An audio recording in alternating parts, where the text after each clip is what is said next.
Hello বন্ধুরা, দেখো আমাদের বাগানে আলু লাগানো হয়েছিল, তোমাদেরকে তো আগেই দেখিয়েছিলাম। তো দেখো আলু গাছগুলো সমস্ত মানে মরে গেছে, মানে এবার আলু তুলতে হবে। তো এই যে দেখো আলুগুলো মানে তোলাও হচ্ছে এক এক করে। আর এই দেখো মাটি লাগা আছে, তো আলুর সাইজ বেশ ভালোই হয়েছে, খারাপ হয়নি। তো মোটা ছোট সব মিলিয়েই তো হবে, কিন্তু মানে আলুগুলো বেশিরভাগই মোটা মোটা হয়েছে। দেখো আমি তোমাদেরকে মোটাগুলো হাতে নিয়ে দেখাচ্ছি, ভালোই সাইজ হয়েছে। আর এই ছোটো ছোটোগুলো ভাজা করে খেয়ে নেবো, হেভি লাগে আমার ভাজা খেতে।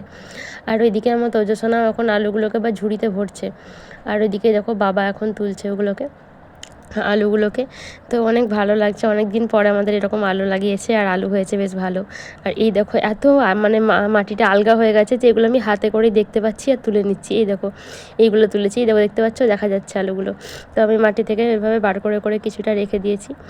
তো আমি টুকটাক এরকম হাতে করে তুলছিলাম, মাটিগুলো সরিয়ে ভালোই লাগছিলো, মজা লাগছিলো। আর এদিকে বাবা তো মানে ওই কোদাল দিয়ে তুলে তুলে মানে কুড়ে কুড়ে তুলে নিয়েছে। তো এটা ছোটো, আর এই দেখো এইটা অনেকটা বড় আছে। তো বেশ ভালো লাগছে। তো আমাদের আলুগুলো তোমাদের কেমন লাগলো সেটাও জানিও কিন্তু।